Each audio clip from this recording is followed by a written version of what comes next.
So I hope you all received it. And the SPST briefings is currently on the way. Educator screen, and like I said, approximately from 29 January to 9 February. And like I said, dates might differ that you get from the management plan from your district official. Okay, so then the SPST, sorry, I didn't include grade 4, 5, 6 here, but the SPST will get all the information from the educators. They will collate it per grade. So we don't have a separate sheet for grade 1.1, 1.2, 1.3. All the grade 1s will be in one sheet. All the grade 2s will be on one sheet. We'll go into the sheets and actually look at how to fill them in. And then you will send it to the DBST. Okay, so that is in that week. Before the 16th of February. Then also on this, you don't have to note the quarterly reports. The blitz monitoring I want to speak about. So your screening tools are very important.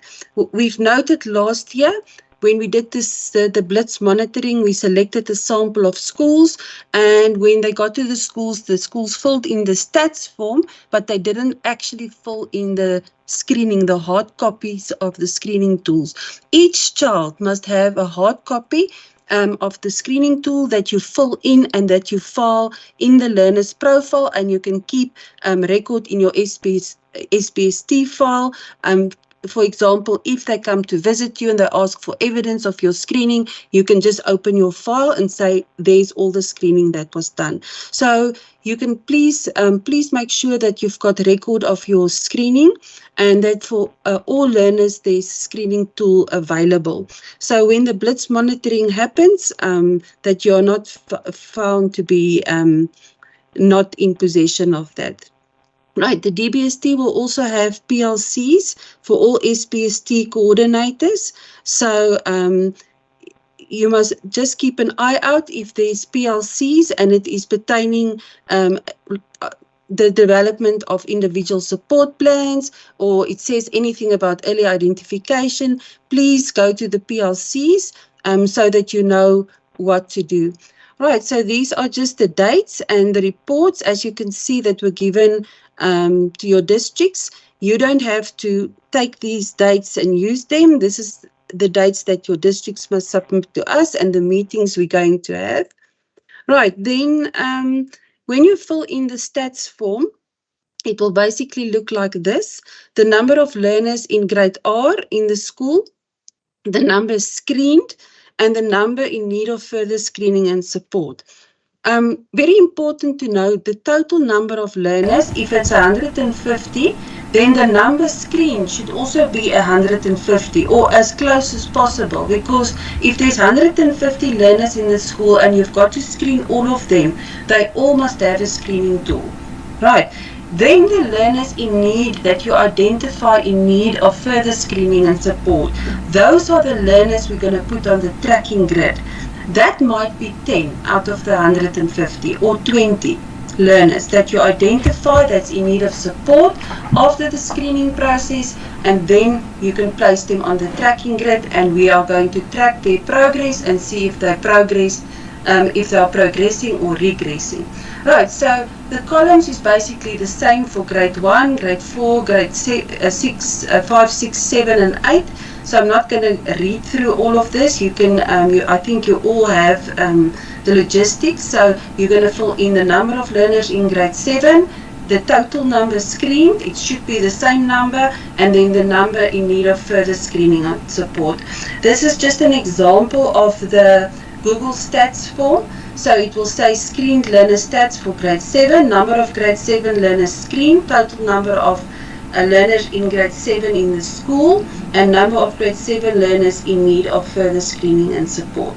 Okay, so please complete that, and like I said, wait until you have all your data before you do your school's Google form, and please make sure to press the submit button. Okay. Then ISPs and resource files. I'm quickly going to talk about that while we are in the presentation mode.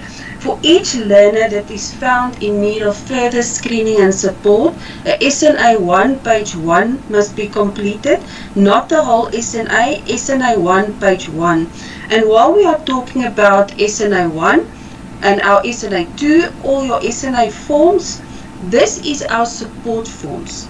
So in some schools there is a perception that this is referral forms for special schools. Yes, we use them at the end if a child needs to be referred, but by that stage we will fill in a DBE 120 to refer the learner to a special school.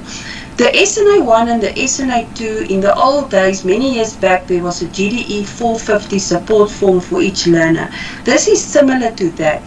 So each child that has a problem or a barrier or is struggling with something should have a SNA 1 in place. So after the early identification, we're going to start the process of building the SNA 1. And some children is going to progress and you're not going to have to fill in anything more. Other learners might regress and you might have to fill in the whole SNA 1 and then refer to the SPST who will fill in the SNA 2 and will add to the individual support plan. Okay, so, but for now, we're just going to start with SNA 1 page 1, which is basically that just the first few questions. Describe your area of concern that you would have picked up in the screening. When did you become aware? Maybe while you were screening or even before. How did you become aware of this, and how is the observation currently affecting the learner?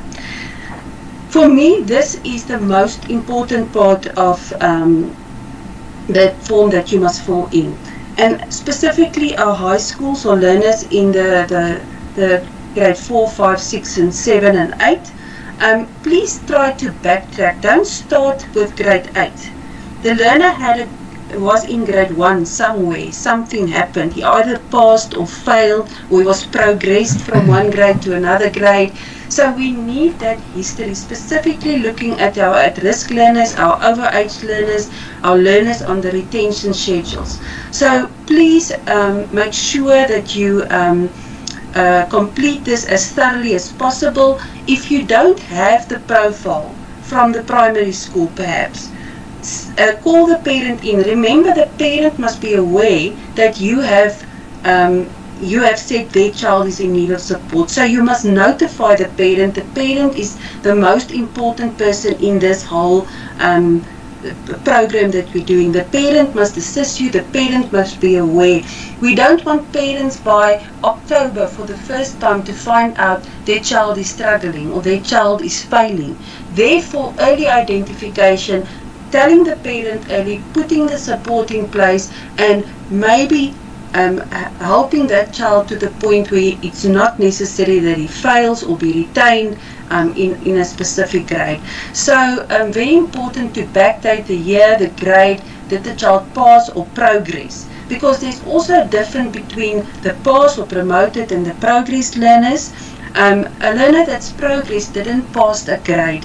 So those learners are red flags. If they've been progressed from grade 4 to grade 5 because they failed grade 4, they repeated it again, and the next year they were not promoted, they were progressed again, and then they get progressed. I know the system says a child can only fail once in a phase, but for support purposes and for referring purposes, those are the critical kids that we must look at. The learners that are progressed, the learners that are retained, the overage learners, the at-risk learners. So, and if I can can assist you with that, if you know SA SAMS, all these lists can be given to you.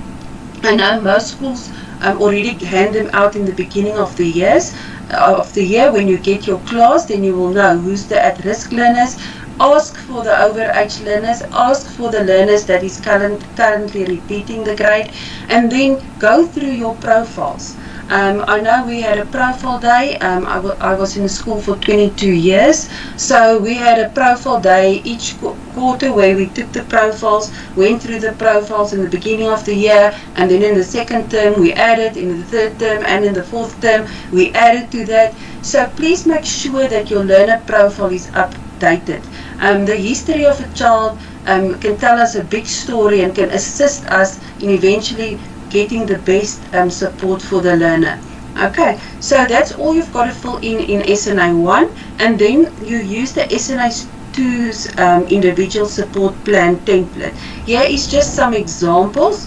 So I want to just focus on the word individual support plan. Some schools will just write math and remedial work, and that will be copied and pasted for all the learners that's on the tracking grid or that has a SNA 1 or an individual support plan. It's not individual. I think I used the example yesterday. If you go to the doctor, you get a script that is specific to what is wrong with you. You get certain medication, you get certain tests that you must go for, or things that you must do. Okay, so we cannot just write remedial overall. We must look at the categories in math. Is the child struggling with multiplication? Is it division? Is it with language? Is it the alphabet, the phonics? What specifically, what phonics is the child struggling with?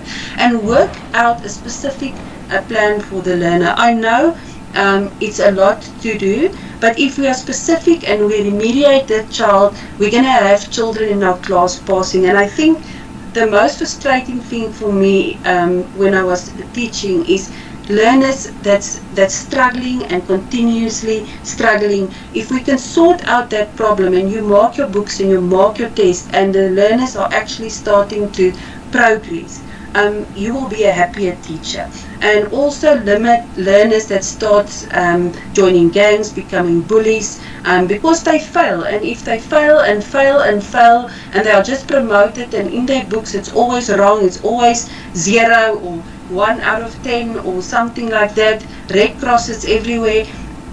Anybody, any person will be demotivated and will feel stuck and will be frustrated, and a child cannot express that, and then they become bullies or they become depressed or things like that. So please ensure that we assist the learners as early as possible. And remember, we said in Afrikaans we say buig die boompie terwyl hy jonk is. So bend the tree while it's still young. So it's easier to start with your grade R's, grade 1s, and even your grade 2s and 3s. Although we're not screening them, an informal screening must be done in all grades. So grade R to grade 12, according to DBE, must be screened. So this is a more formal structure that we're screening only specific grades, but all the other grades in your school, the teacher must at least in the beginning of the year use the profile to screen the learner and see this child has got a hearing aid, or this child needs spectacles, or this child is asthmatic, or this child has got epilepsy. So all learners should be screened in all grades.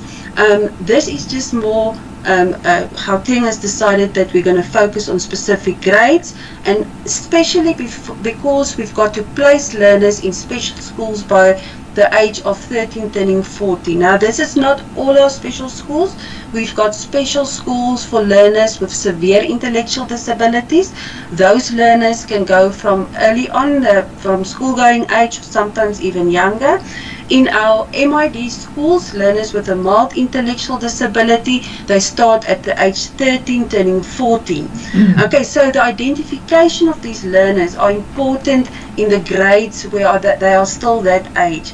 If a learner, for instance, now is in grade 8 and the child is 15, 16, you can still refer, but we would prefer if learners can be referred before that. It will make it easier for the child, easier for the family, and also for the learner coming into a new curriculum, because they are doing a technical occupational curriculum. So they are doing subjects like your languages and math, and then they are doing technical occupational subjects. And if that learner comes in late, he missed a whole year, and then we must place him back in a, they call it years, they've got year 1, year 2, year 3, year 4, they've got an orientation phase where they remediate, and then year 1 to year 4. So it's necessary that we really pick up, and like I said, I did this for many years. I think by the time a child is grade 5, 6, we can identify if this learner is really having a cognitive problem and must have an educational psychologist assessment be done. And I just want to add that doesn't stop you from immediately identifying a learner that's new in your school. So if a learner is coming into your school for the first time, and in the first week you notice severe problems, you get in the parents, you talk to the parents, and if needed, refer the child immediately to the necessary medical professionals. If needed, to your DBST, ask advice. The child can be referred immediately. Other learners will go through the system, and at some point we must make a decision on when to refer them. Okay, so this is just basic examples of the individual support plan. The areas in which support is needed must be stated. So state it clearly, and then the target to be achieved, right? And then strategies of intervention. So there you must specify what are you going to do, and also things like maybe working with the parents and sending the child to occupational therapy, or referring the child for a hearing test, or referring the child to a hospital. You can state that's part of your plan. It's not just the remedial you're doing. Everything you're doing to assist that learner can be stated in the individual support plan. Responsible person will be your class teacher, and the HOD will monitor the time frame. That depends on the school, but I would suggest not more than a term, because after the term you have your results, and then you can see did the child progress or regress, or did the child's marks stay the same. So then you must adapt your individual support plan, or decide, no, this is a learner that must be referred. I must fill in the whole individual, the SNA1, and this learner must be referred to the SPST. And I'm not saying just after term 1, it might only happen after term 2 or after term 3. Each case, each child is different. Right, so a review date, and then progress and comments that is made. Then I'm quickly just going to go through these slides, and then we'll go through the documents. There is a resource file available. Most of you do have it. It was handed out in 2018 to all schools in a CD format in Gauteng. So everybody did receive it via your DBSTs. But as we know, sometimes these files or CDs vanishes or doesn't work, and nobody has a copy. So please don't ask in the chat. I will make it available to your DBST coordinator. I did it, or your early identification coordinator, and they can share it with you. The files is in 9 different languages, and it's got the following topics. It says how to address barriers identified on the tracking grid using the resource file, and this is the topics in the file. And like you can see, this is specifically grade R, grade 1. So ability, language development, verbal comprehension, midline crossing, gross motor, fine motor, all those things, emotional and social development, are in the file. So the only thing I want to show you now is how we linked the file to the questions in your screening tool. So the question in your screening tool will say, for instance, this is the grade R1. If you notice, it's got 19 questions. Okay, and I'll show you the grade 1 that looks different. So please note that the two are different. Does the child know his or her name? If the child doesn't know his or her name, there's a big problem. And then what is the areas that in the file you can access for possible strategies or possible reasons why the child doesn't know his or her name. So the first one, if you can see the shaded areas, it might be ability, it might be language development, it might be verbal comprehension, it might be listening skills or memory skills. So ability can be the cognition of the child, language, our second language learners. It can also be a child that's still just in shock, specifically your grade R, grade 1, too shy to talk. So we cannot always read anything into that. But if it's a language problem, there are exercises, there is explanations. I'll go through the file of what is language development and what kind of exercises can you do in your class to promote this. What is verbal comprehension and what can you do to promote this? If we look at something like, I just want to get something else, Number 12, separate easily from parents.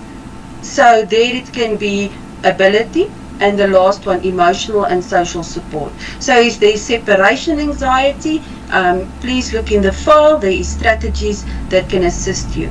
So if you see the questions, it's basic things, name the body parts, tell a story, separate easily from parents, count up to 10, build the tower.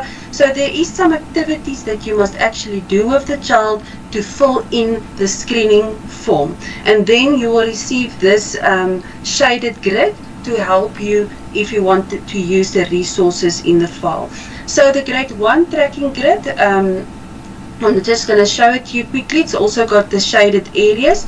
You'll see it's divided between general development, emotional development, gross motor development, and fine motor development. So there's a few extra questions. They are similar, but there are extra questions because in grade 1 a child needs these skills to be able to perform academically.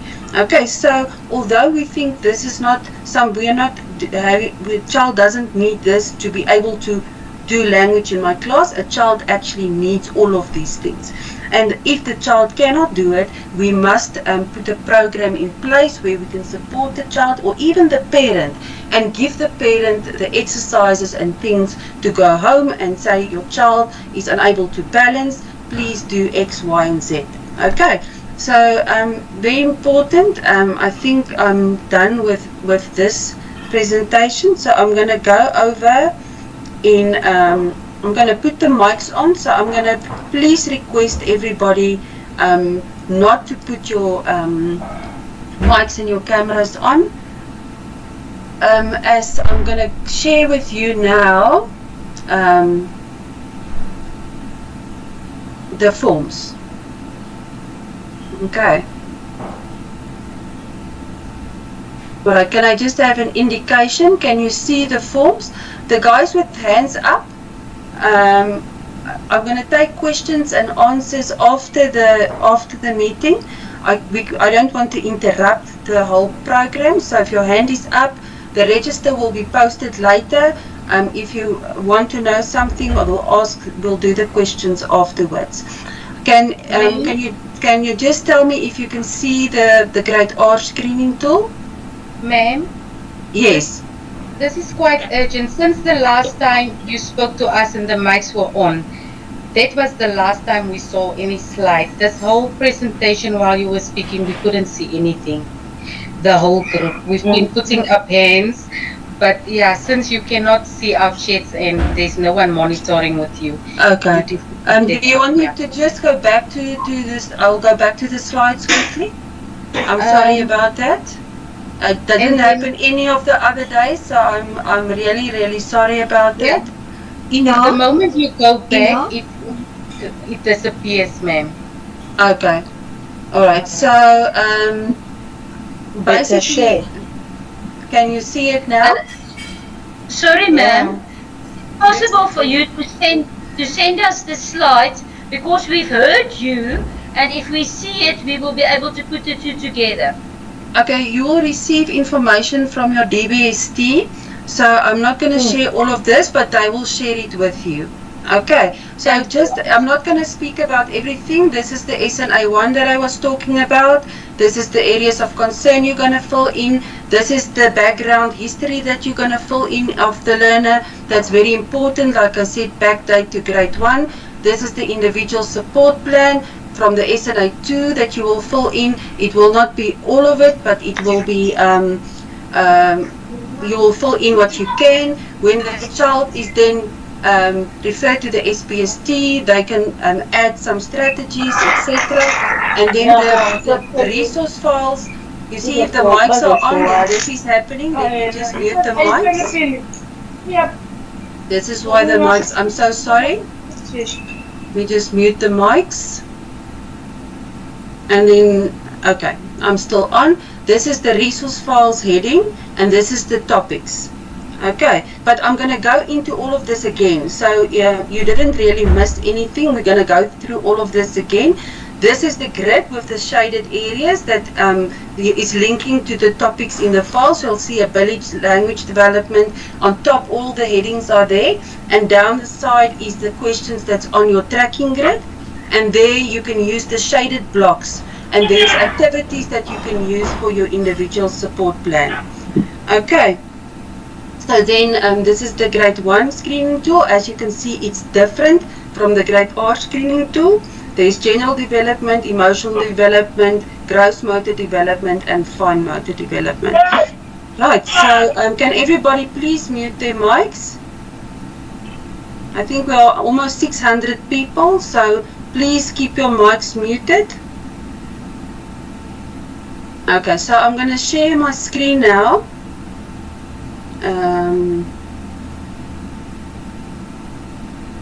Let me just go out of this one.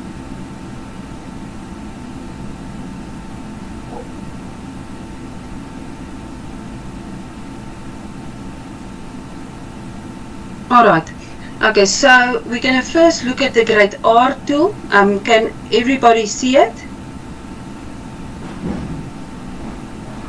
Yes, ma'am. Thank you. Okay, so the grade R tool is basically the name and the surname of the child, date of birth, male or female. Is the learner repeating the grade? Very important. If there is a yes, it's a red flag. Are these learners with physical impairments? Yes or no? And a teacher asked me in one of the sessions if a child wears glasses, can they put it up? And I said yes, but it's also depending the severity of the child's problem.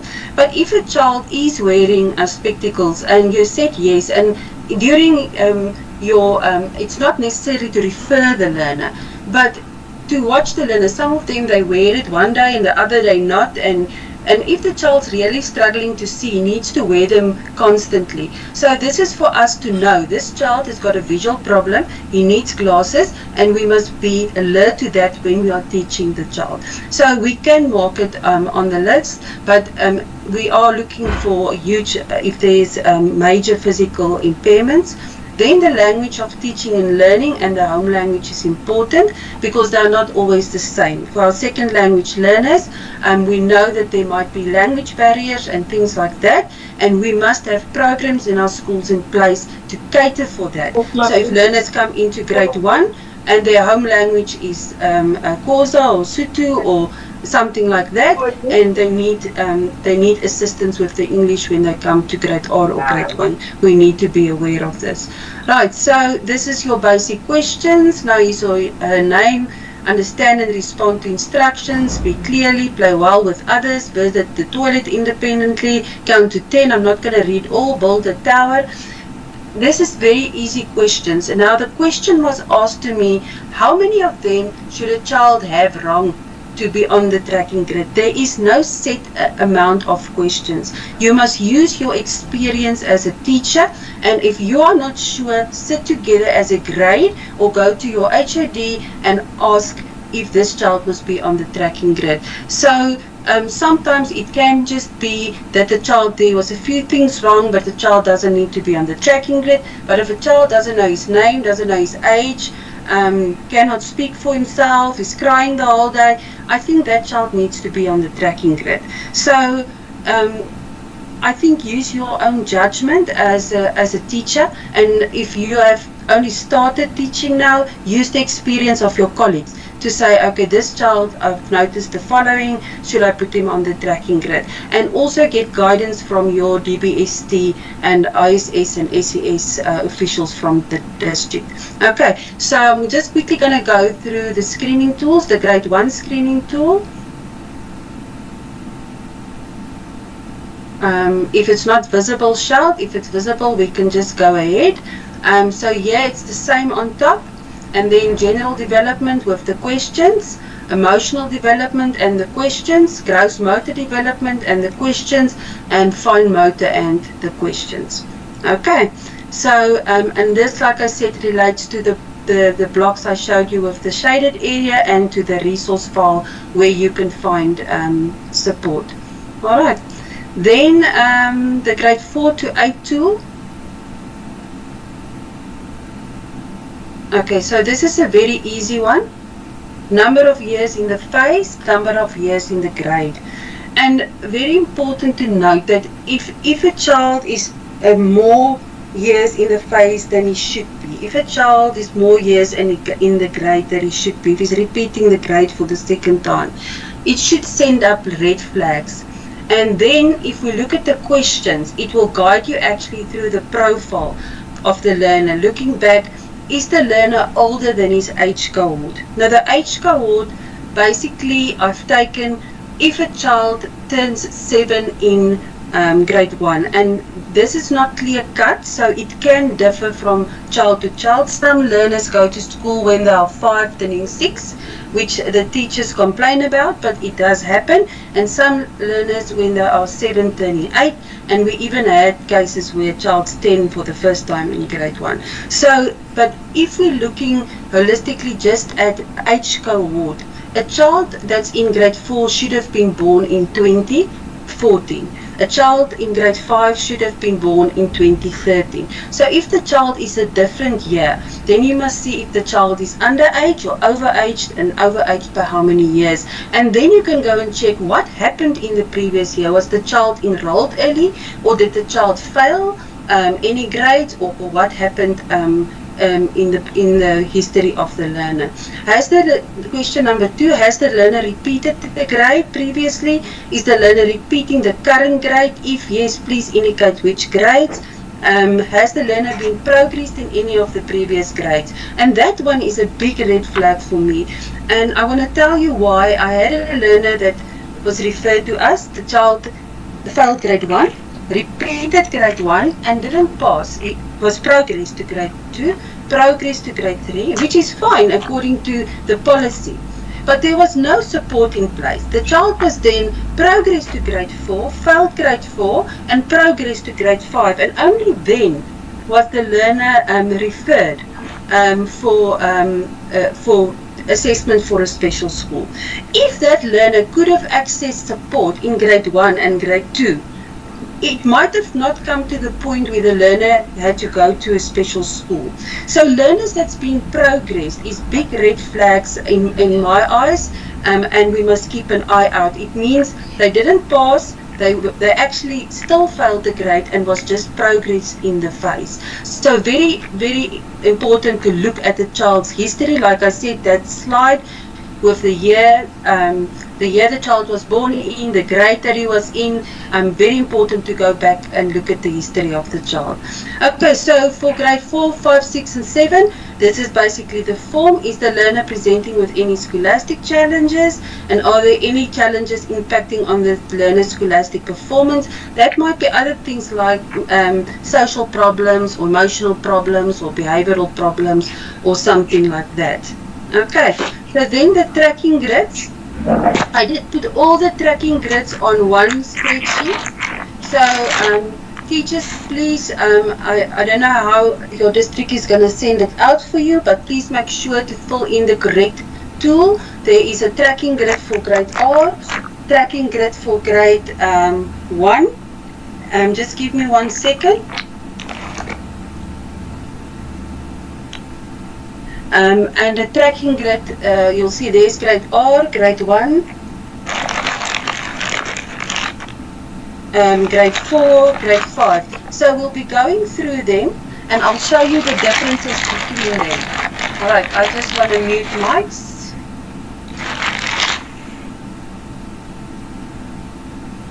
Okay. Alright, so I'm going to try and make it a little bit bigger so you guys can see. Is the tracking grid visible? Yes. Thank you. Alright, so if you click in the block that says district, if you see where I am now, and you click on the arrow, your district will be there. Please make sure you know in which district you are. I had a lot of cases last year where people from for instance, Ekurhuleni North filled in Gauteng East. People from Gauteng East filled in Ekurhuleni North. People from Joburg Central filled in Joburg South.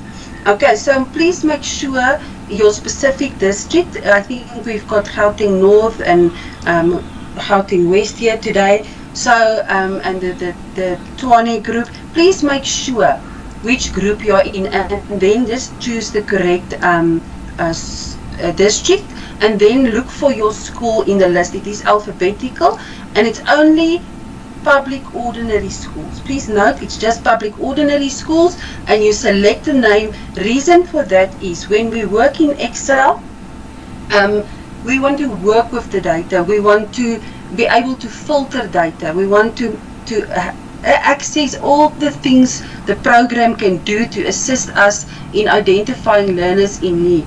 But if we fill in the form and everybody is filling it in differently, then it makes it difficult for your DBST to put your things together, to collate everything, to do an analysis of it, to make decisions on children that they can also pick up has problems and that they can come and support you with.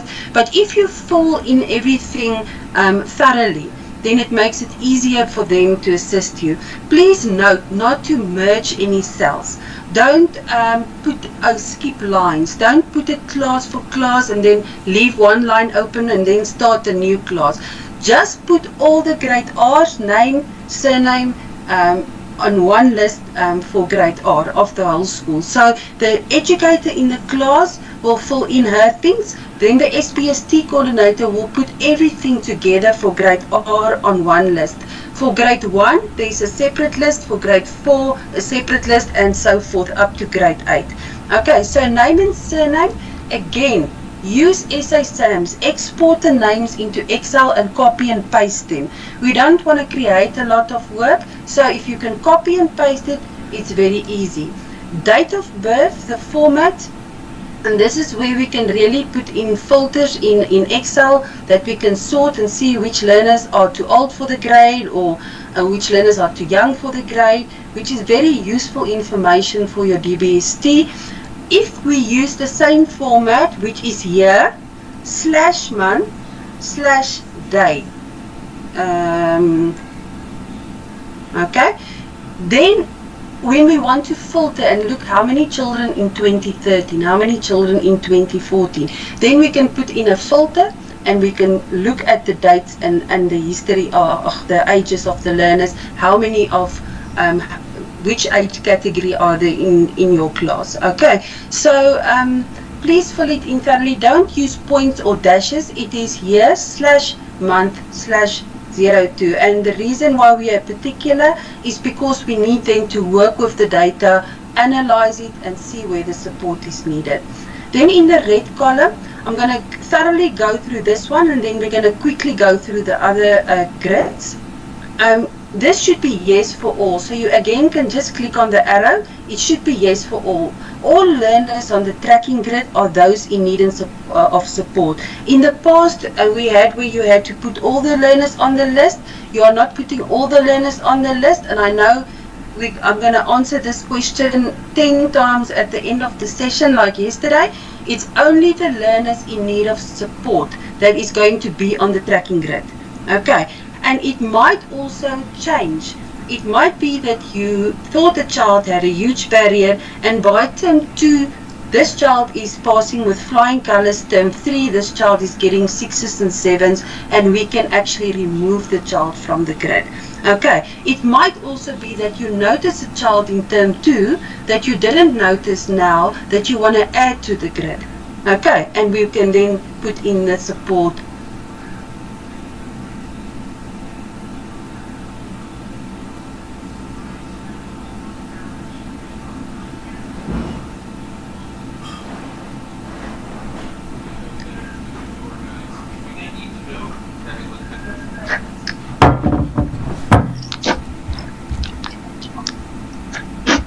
Hear us, but she's muted.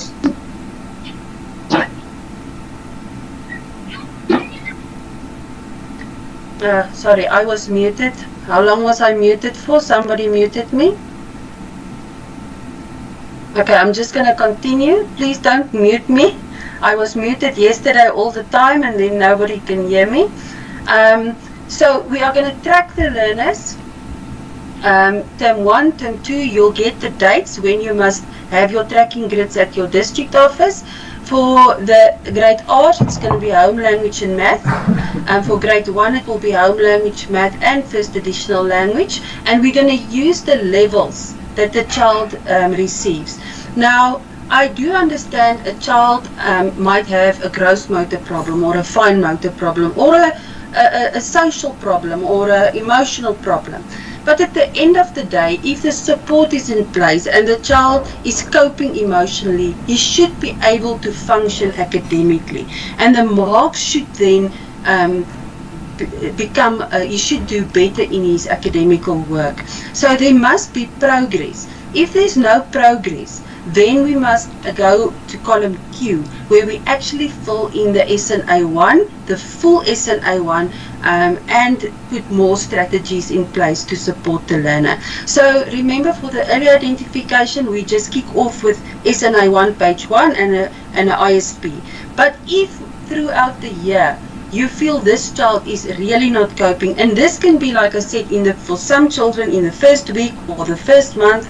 For some children it might be only after term 2, term 3 that you notice it, but try and do it as early as possible, especially with your learners that is 13 turning 14. The younger ones can still be accommodated in an LSIN class or in a school with support, but your learners turning 13, 14 that must go to our TRC schools, very important that we refer them at the correct age. Okay, so we're just going to fill in the levels.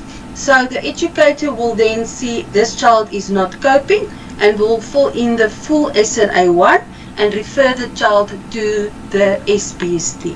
The SPST will then develop the SNA2 together with the parent. Remember, everywhere the parent must sign, must know and be aware that this child is struggling and with what the child is struggling, so that they from their side can also assist us. And I know this is in a dream world, but yeah, there is cases where we get help and other cases where we don't, but we've got to inform the parent and communicate as thoroughly as possible.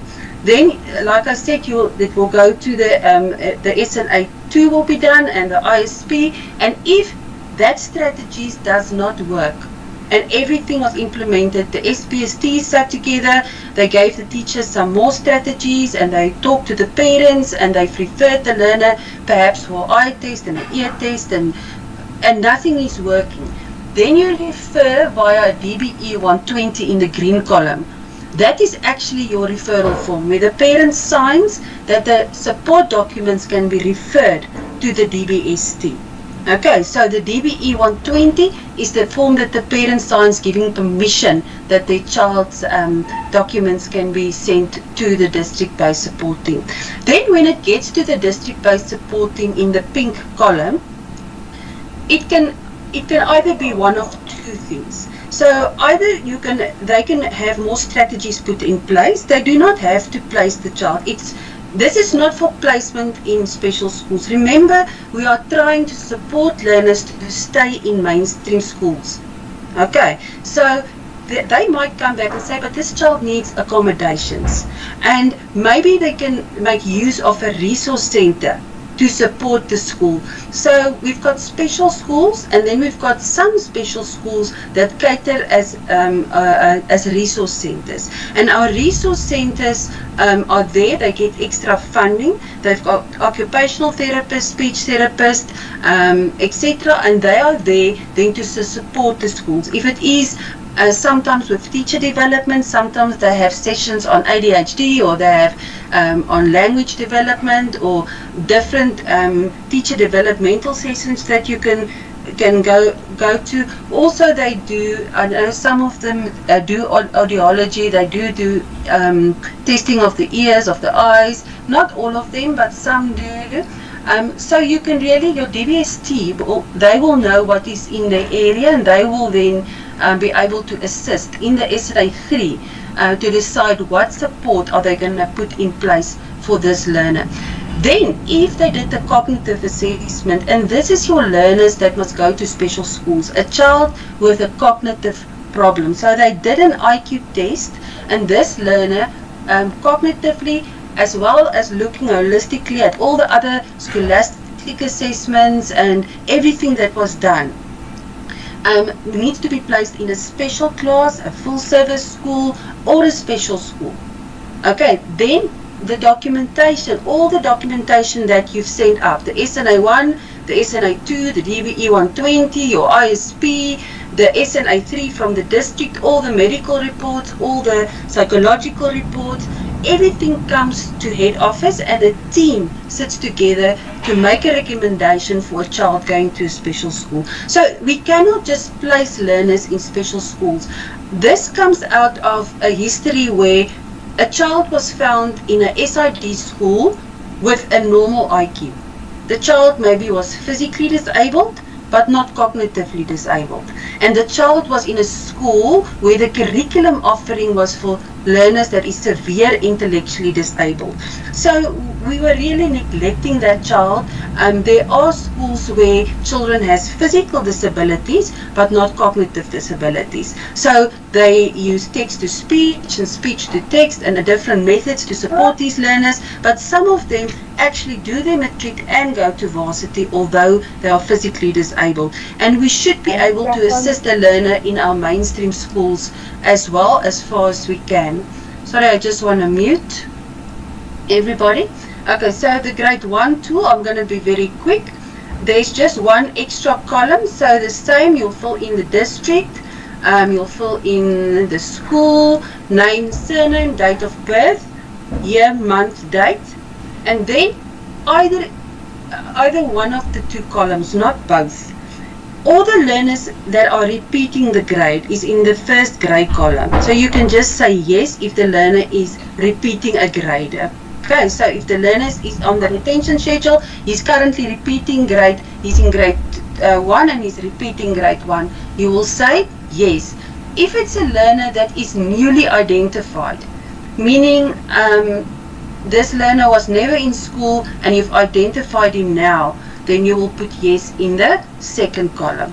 Okay, so you can put the no's, but the yeses are the ones that we're going to look out for and that we're going to be looking for when we analyze the data. Then the part where we look at term 1, term 2, term 3 as mentioned, we're going to look at home language, first additional language and math subjects, and you will get the dates, and again you'll fill in the levels from your report card, and again the same system at the end. If the child really has a severe problem, the full SNA1, ISP, refer to your SPST. SPST will put extra support provisioning in place. If that doesn't work, a DBE 120 will be filled in, it will go to your DBST.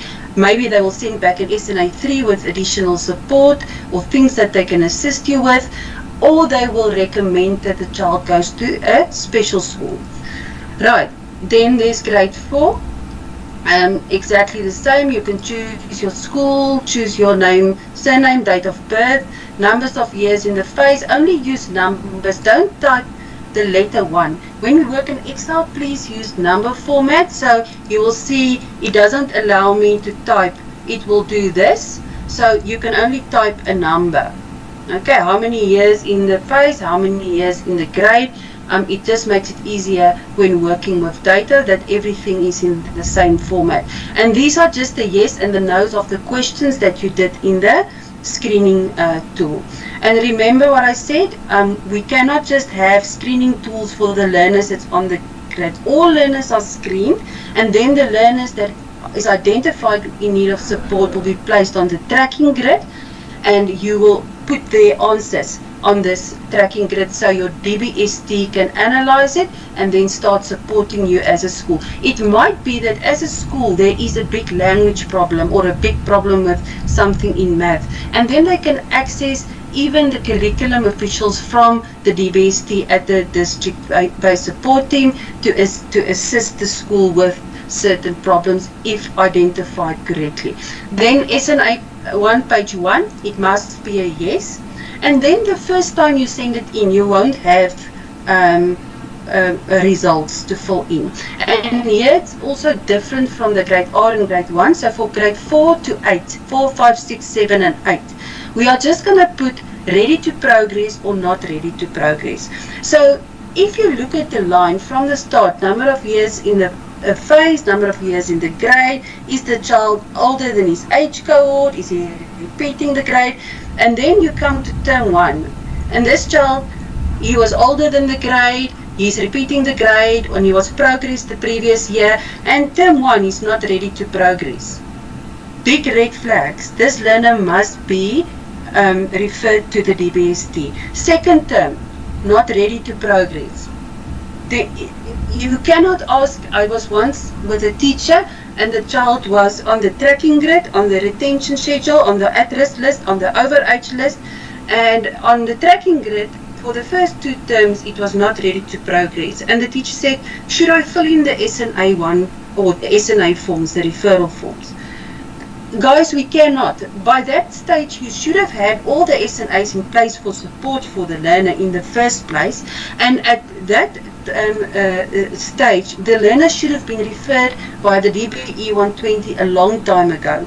We cannot, for me it's criminal neglect of learners if we just have learners passing through the system and we do nothing. Okay, so you're going to use, again, there's no amount of yeses or nos. Please use your experience as a teacher, and if the child is repeating the grade and is still failing, that is one of your measures. If you are not sure, please liaise with your DBST to make sure, is this the correct learners on my grid? Okay, so I'm not gonna go in further into that. The end of the grids are just the same. So grade 5, grade 6, grade 7 are exactly the same, and grade 8. Okay, so the SPST coordinators, you can fill in all the grades on one sheet and then send it. And like I said, remember not to put the grades. You can put the one class and then the next class under each other, but please do not skip lines, do not merge lines, do not leave lines, do not insert lines. You can add lines at the bottom if there's not enough space, but I think I made about 500 per grade, and I think that should cover most schools.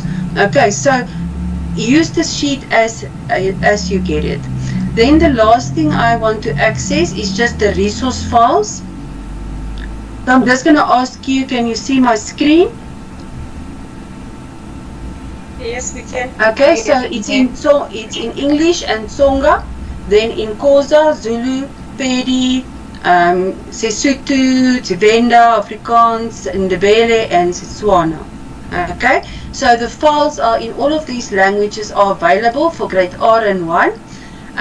The file was initially developed in Ekurhuleni North in 2016 and was rolled out in Gauteng as part of the early identification system in 2018 with that shaded grid. So now if we go to it, you'll find the topics. There's the topics that was in the presentation: ability, language development, listening skills, visual perception problems, spatial relations, auditory perception problems, fine motor skills. So you can go to the file and actually get activities. So first it will explain to you what is ability. What does it mean when we talk about ability? And there is the different abilities of a learner. Then it will give you all the descriptions. Okay, please mute your mics. Then language development, again to refresh our minds, what is language development? Factors that can affect a language development. So there, what can we do? Use of storybooks, toy bags, Spy with My Little Eye, and then some of the sheets even have worksheets. Now, they might only have one, but I know most teachers have similar worksheets in their classes, but it gives you an idea of what activity to do if a child has a language developmental problem. Okay, so I'm not going to go through the whole file. As you can see, it's in both languages, and the activities are given. I just want to get to a sheet now where the languages are showing. Now I'm at a spatial or a visual thing. Let's go down.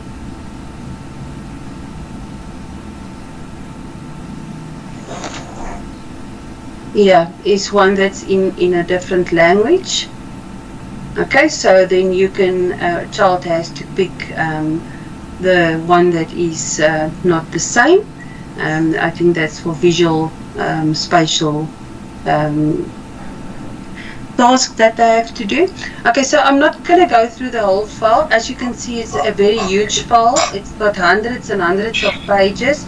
It's got explanations, it's got activities, there's midline crossing, and all those kind of things that the child should be able to do, gross motor, fine motor, activities. So yes, the file has got a lot in. I'll make it available. Please don't ask in the chat. I will send it via Google Drive to your DBST. Your DBST officials are responsible to give you access to it. You can even ask for a specific language if you don't want all of them. Alright, so I'm going to go out of my presentation now, and then just ask if there's any questions or anything that you want to add. I know there's some of the district officials in the meeting. I've noted that. So if there is something you want to add or ask, can I just ask that everybody else mutes their mics? And please, I'm not going to do specific cases. If you want to ask something regarding the process, case-specific things you can ask your DBST. Okay, so let's go for Nokolo. Your hand was up first. How are you? Fine, and you? I'm good. So, ma'am, I was hoping to get clarity on foundation fees learners who are severe. Like if a learner has repeated foundations, maybe grade 2 or grade 1, and you see this child is really severe, but when you try and refer, they always tell us in foundation phase we are always the child can be supported. So is it possible to refer a child in foundation phase? You can refer a child at any time. Then they can, let me just mute all. Sorry, you'll have to unmute yourself again, but I'm just going to mute all. So a child can be referred to your DBST. If the child, there's really a big problem, you can refer the child as early as possible to the DBST. The DBST might come back with the SNA 3 to say support the child at school. But there must be a follow-up, because the next year, if the same child is still struggling, you must then re-refer the child to the district office and say, well, we've done this, the child is still failing, and they must consider this child to be a possible candidate for a special school, special class, or do a cognitive assessment. We cannot just have a child progressing and progressing through the grades. Like I say, some learners, they can be identified very early. It can be as soon as grade 1, even grade R learners. Other learners are identified later. Just work with your DBST, and like I said, the DBST officials, the learners can be referred, but please make sure, remember, we do not want to place a learner in a special class unnecessarily. We want support, and therefore they are telling you to support the learner, to put plans in place while we are building, specifically in the foundation phase. That is where we are building the language. This is where we are building our concept of math, and all the concepts takes place there. So please make sure that as soon as possible you have things in place to support the learners. But if a child failed grade 1, repeated grade 1, failed grade 2, you can refer that learner if there is no progress. Remember, you also had to liaise with the parent. You remember, you also had to maybe refer to a medical practitioner or a hospital. A school can write a note to state this child is currently struggling. We are experiencing, we cannot diagnose, because we cannot say this child is severe. Until a test is done, we cannot diagnose. We can say this child is struggling. This child is struggling with specific things in the class, or he's struggling to sit still, or he's struggling to concentrate, or he's not completing his work, but we cannot diagnose and say this child is severe or mild or anything like that. That is up for a psychologist to do that at the end of the day. So yes, we can refer the parents to the medical practitioners, check if the eyes are fine, specifically your grade R's. It was mentioned in one of the meetings that the hospitals are screening all the grade R's. So encourage your parents to take their learners for the screening at the hospital, for their eyes, for their ears. I know in some districts they do come to the schools, but they only come for certain grades. But if we're looking at eye specific, I know Specsavers, they see learners under the age of 12 for free. So you can make an appointment and they will see them for free and give them glasses if needed. So please make use of that. So yes, but you can refer a child early on. Alright, Marlies Stein. Good afternoon, how are you? Fine, and you? I'm well, thanks. My main concern, or my actual question, is when we have learners that are repeating grade 8 this year now. Last year we wanted to do application for accommodation and concession, but by the time that the learner was identified, it was already too late, and the accommodation and concessions for their specific phase already closed. And now normally their applications do not open in the first term of the new year.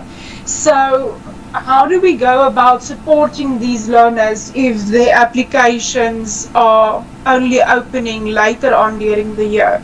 No, I don't think it will be opening later on.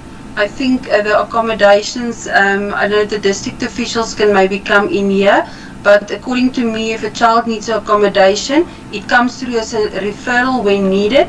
I know there's an end date specifically at the end of the year, and that's specifically for your matrics as well, because at the end of the year, it's a bit late to put processes in place.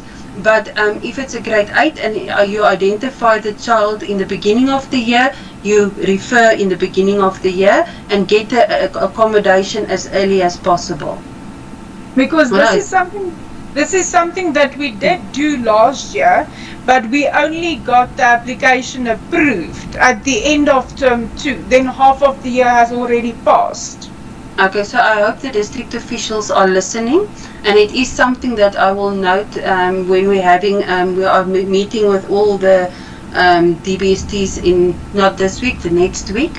Something that I will note that you know, we must process documentation quicker and fast track it so that the learners that needs accommodations can be approved earlier on, and that they can start functioning, also learning on how are they accommodated, when do they get extra time, do they get a break, or do they get extra time, or what do they actually get. So a learner needs to adapt, or is it done omniscience is done or something like that. The child needs to learn how to do that. So yes, I agree with you, and I hope the district officials listened, that these accommodations that are given can be done early on, and that also alleviates the problem of learners that might have a slow processing speed, maybe ending up in a special school where if they had extra time they could have finished the exams. So yes.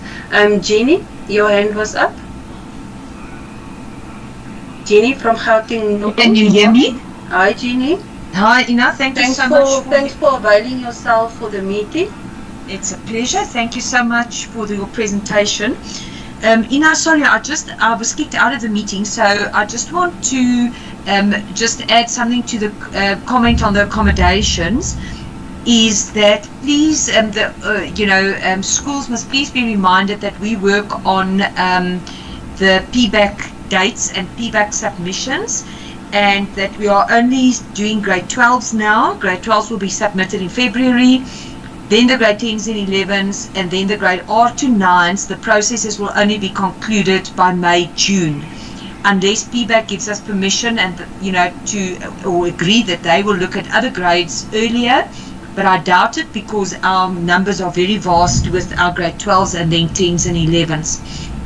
Sorry, that was just a comment on the comment. I just would like to request, we are having Gauteng North, we are having a early identification session tomorrow as well, just to ensure that everything that was said here is clear, that there are no questions. But I would really just like to appeal that no schools submit documentation or anything directly to the province, to you, prior to us as district officials, DBSTs, vetting the information and actually ensuring that it is correct. Because it is it can be a very big problem if information is submitted directly to the province without us as DBSTs verifying the information, and that is where a lot of the comebacks and incorrect information and grids, etc., then seem to slip in. So if I could just request it on the public platform, but we will also discuss it with our schools tomorrow. Yes, thank you for that, Jenny. As I said, I'm just giving a briefing today. So for the people who were not here in the beginning, I'm just briefing everybody. You're going to follow the direction of your district, your DBST coordinators. You're going to follow their memo, their management plan, and how they are doing it. I'm just giving a broad view of what is early identification and basically what we are trying to achieve with the program and how the things fall into each other, how from the screening tool you can access the resource file, how it flows into the tracking tool and what you can use to identify learners. So we basically wanted to speak to the whole Gauteng as one, and then individually your districts can then say, okay, we're going to do it this way or that way or whatever, but the basic concepts will be the same. Okay, so nothing much will change. It might be dates, it might be when you submit, where you submit, but early identification will stand. Please do not email anything to me. I receive thousands of emails. I cannot take individual emails. So please email your DBST. They are the people who's going to talk to you. If you email it to me, I will just refer it to your DBST. Okay, so they've got all the knowledge. They've been through this. They've been doing this for many years. They can assist you with this. All right, then I see Chico. I don't know how you pronounce it. Chico, you can unmute and speak.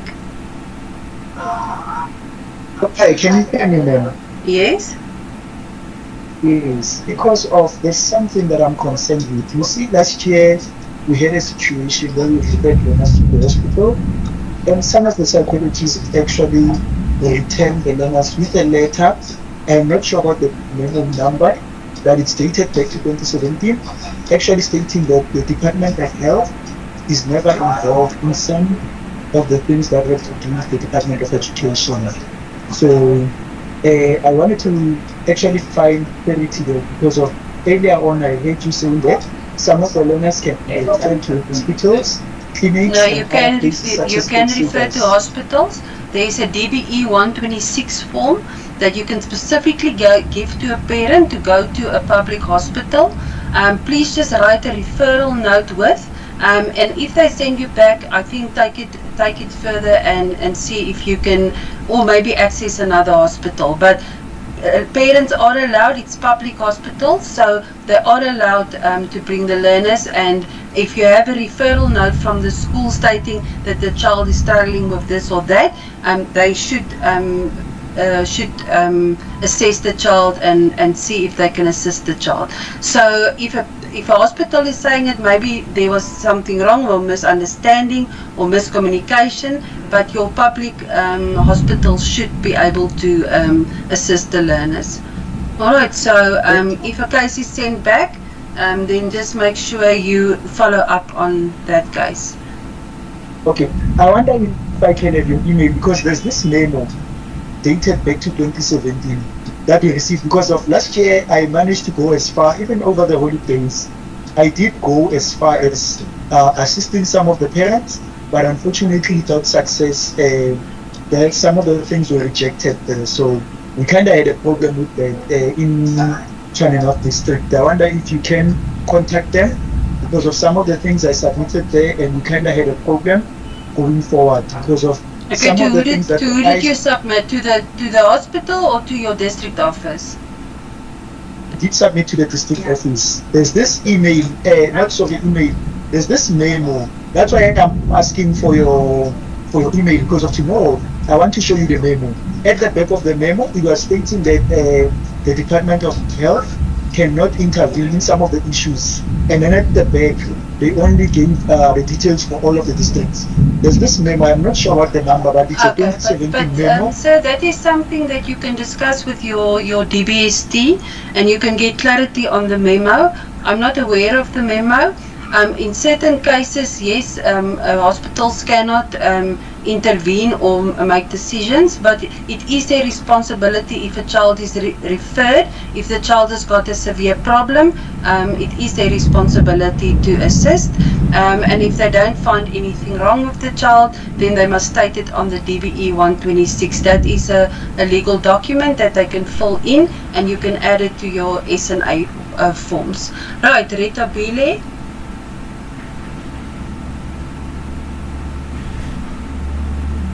Rita Bile. Afternoon, everybody. Hi. Hi. I just want to know, is it possible for a school that is not special to admit a child who is deaf? And then my second question is, what do we do with parents who are in denial of the referral of their children to a special school? Thank you. Okay, so the first one of a deaf learner, if the learner is, it depends on, is the child hard of hearing or is the child totally deaf? If the child is deaf, I will not just send the child away. The child, you can, that's one of the cases where you can immediately say, we refer the learner to the district office, assist the parents and what they need to take to the district office, and there are schools for the deaf. Okay, so if the child is totally deaf, then please assist the parent. Don't just send the parent from pillar to post. These parents go everywhere and they don't know what to do, and they are struggling with the child already. So please don't send them back and forth. Help them, assist them, give them the documents they need, contact your DBST. Tell them that we've got a learner here that just came to our school, the child is deaf, the mother brought a report from the doctor saying what's wrong with the child, can you please come and assist us? And then that child can stay with you until the child can be placed. So we cannot have a child in the streets. We cannot have a child not in a school, but we can assist the child until we can place the child. So like I say, it depends a bit on the level of the hearing. If the child is totally deaf, it is better to see if we can access the school for the deaf as soon as possible. But yes, we cannot deny a child education, and we have to assist the parent to get the help needed. They don't know about the CIAS process. They don't know they need the medical documents. They don't know where is the schools for the deaf. They don't know how it works. So you must guide them and refer them to your DBST, and then don't let the parent tell them go to the district. Go to the district. That's not helping the parent. Get all the forms ready, phone your DBST official, ask if you can make an appointment, because now they get to the district office and the officials are not there. They are monitoring exams or they're doing school readiness. So work smart with your parents.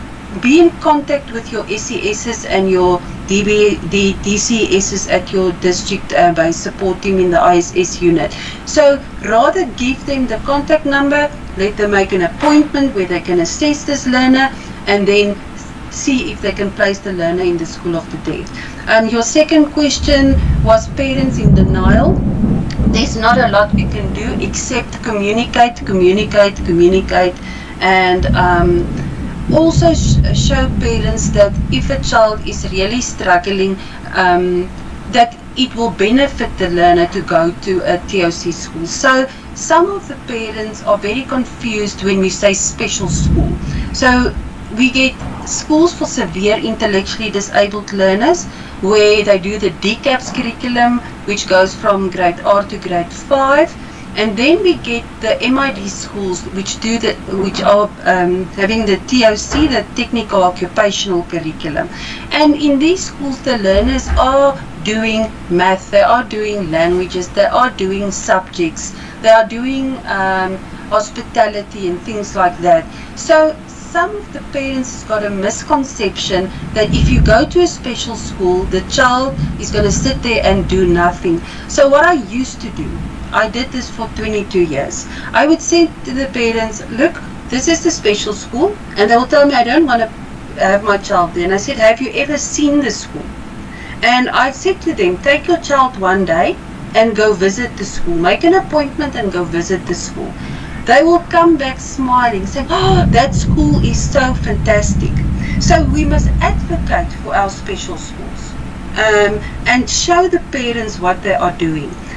We cannot force a parent, but if a child really has a problem, specifically if the child is very severe, it can be seen as neglect if a parent doesn't cooperate. But if a child is mild to moderate intellectual disability, some parents might not be willing to sign the documents. But all we can do there, I had a child that for 3 years I wanted to put her in a school for severe intellectually disabled. So for 3 years the parents, and that was many years ago before all the CIAS processes were there, they were in denial. And once that learner went to that school, they came back and they praised the school for what they are doing to assist the learner. So sometimes parents just don't know what the schools can actually do for a learner. And like I say, if you talk to them in the right way, and also it mustn't be a shock. They must know from grade 1 or grade 2 or grade 3. We don't communicate, this child is struggling. Remember, your child progressed, he didn't actually pass.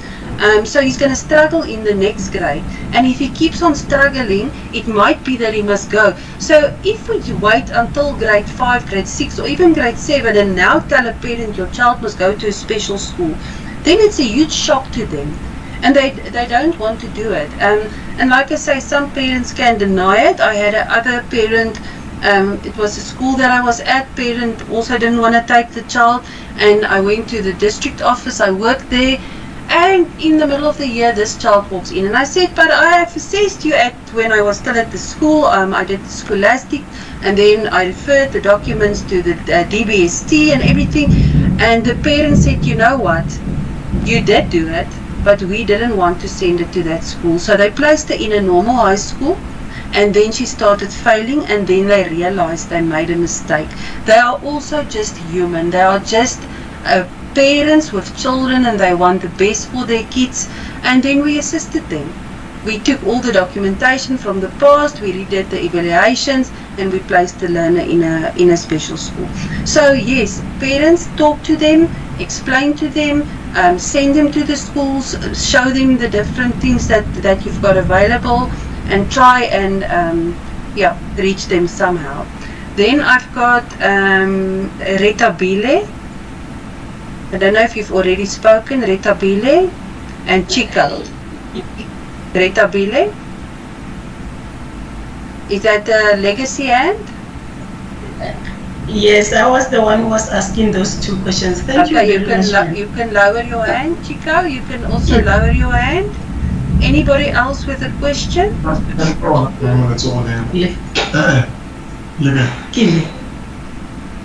Alright, so I want to thank everybody who's attending the meeting. I think at one stage we were over 500. I can see we are less now. So you are welcome to leave the meeting, but thank you for joining the meeting, for taking time out of your day, and thank you for running with this project. It's really important for us.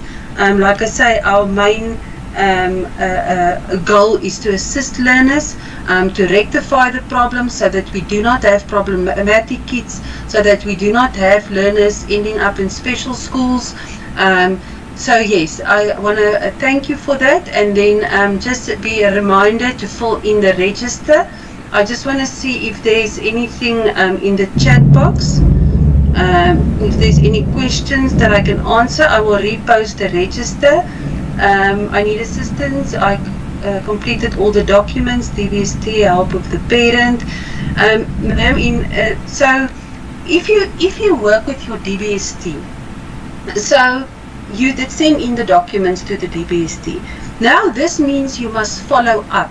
So following up with your DBST to find out, did they receive the documents? When will you get feedback? There are certain time frames in which they are working. So, but if we do not as teachers ask and communicate, get the email address, get a contact number, get a person that you're working with, follow up on the case, and then get some evidence that something is happening and what measures they are going to put in place to assist you. So I cannot speak for every district office, but please, if you work with your district office, please follow up via different ways of communication. Also then to cover yourself, to say I've emailed them, I've WhatsApped them, I've called them, I've, and you re-emailed again. Please do that so that they know you are really not going to leave this. This is a case that must be looked at. Okay, so if there's any other questions, also there's things being submitted, not being done, standing still. I hope the district officials can see that. Colleagues, on the tool we have to record only those who are severe. Yes, only those who are severe or found in need of support.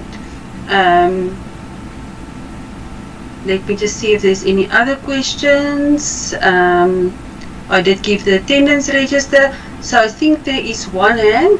Marlies again. So I just want to quickly come back to the previous question that I had about the submission date. So there was a colleague that answered now with the submission dates. For grade 12 it ends by February, grade 8 to grade 9 more or less by June. So then again the concern is raised that we allow these learners to fail basically 2 terms because we cannot support them with the additional time that they actually require. Okay. So these submission dates are actually a problem. I've noted that, and that is something that I can maybe speak to the team with that works with the accommodations at head office, and then just ask them what is the processes that they can put in place. But you must understand as an educator that they have the time frames because it's such a huge task. They get thousands and thousands of applications, so they structure it also in a way that is manageable. In each district there's only a few psychologists, so for maybe 250 schools there are 4 or 5 or maybe 3 psychologists. So I do understand the child is then still struggling term 1 and term 2, but at least from term 3 the child can be helped, and hopefully right through up to grade 12 that child will receive the accommodation until his matric. But I will raise the concern of having it done later in the year rather than earlier. I will raise it to the relevant people. Okay, then there was James, Paula.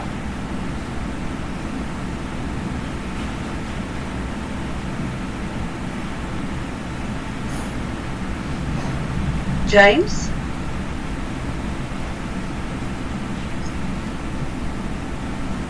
Can you hear me? Yes. Yeah, I just wanted to ask about a learner who is disabled, but her IQ level is good, and our school does not have a toilet for disabled, and our school has a big stoop, and at times he does fall. So it is a problem. I tried to raise it with the management is having a little bit of hiccup. I don't know what can we do about it. Okay, so I think you refer to the DBST, and like I said, this is one of the cases where you don't need to wait. They can maybe come in to assist you on how to accommodate a child with a physical disability in a mainstream school until the child can maybe be placed, but it's not necessarily that the child must be placed. When I was in high school, we had one of our class members was a girl who had cerebral palsy, but she managed with crutches and she was in a mainstream school. So what we need to have in place is measures for that child to get from one class to the other class, and certain systems to make sure that the child is safeguarded. So please refer to your DBST if you are not sure what to do. But the child, we cannot just put the child in a special school because there is a physical disability. Some of these learners, I've seen with my own eyes, a learner that was very, very severe, physically disabled, and well, she's not a learner anymore, she's a lady, she works for Discovery as a CA, but she cannot move her hands, cannot move her feet, cannot almost speak. She spoke but very, very badly, but she's a CA. So there are specific schools for these learners, but yes, we can cater for these learners in our classes, and if needed they can refer to a full service school where they will then have access to ramps and rails and things like that. So that is a case that you can refer to your DBST. Adelaide. Yeah.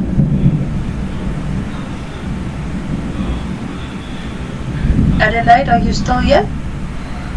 Yes, I'm here. Can you Yes. hear me? Yes, I can hear you. Yes, I just want to know because I heard when I entered the meeting you saying that once we do the AD identification, like now when we fill the forms, once we see that the learner is over 8 in grade 8, we need to fill this now. So I want to ask if a learner comes from a special school to a mainstream and already the learner is older, what is the intervention that the teachers can do? Because maybe most of us don't know how to help learners from with certain barriers. Just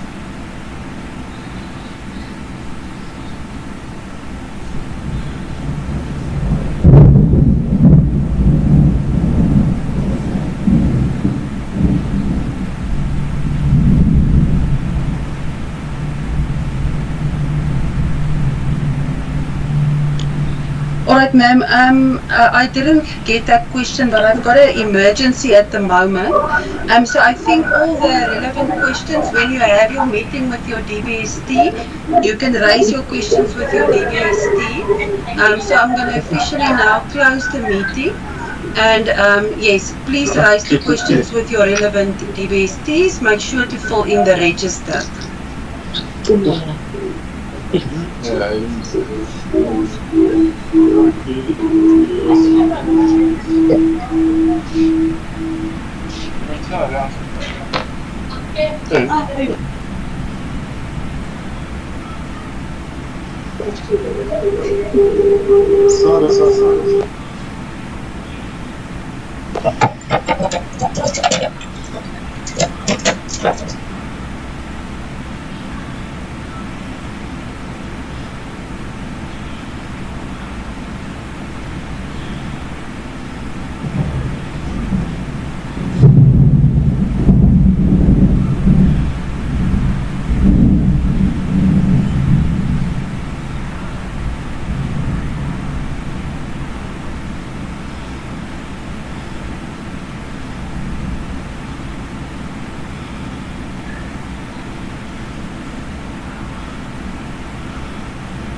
dying.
Hey Daniel. Lekker weer. Ja, ik vind het wel weer.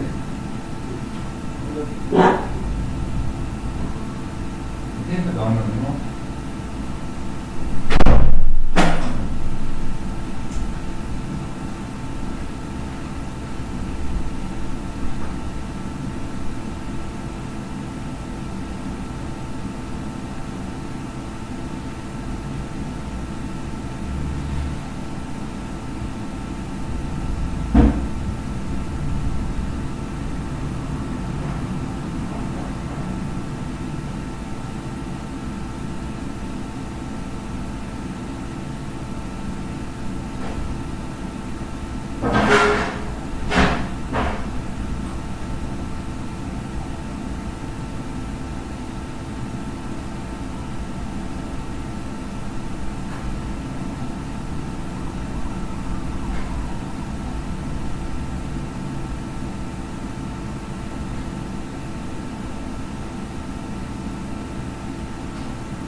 You dive into the culinary arts. Or maybe you look into that profession, game or dream. Or maybe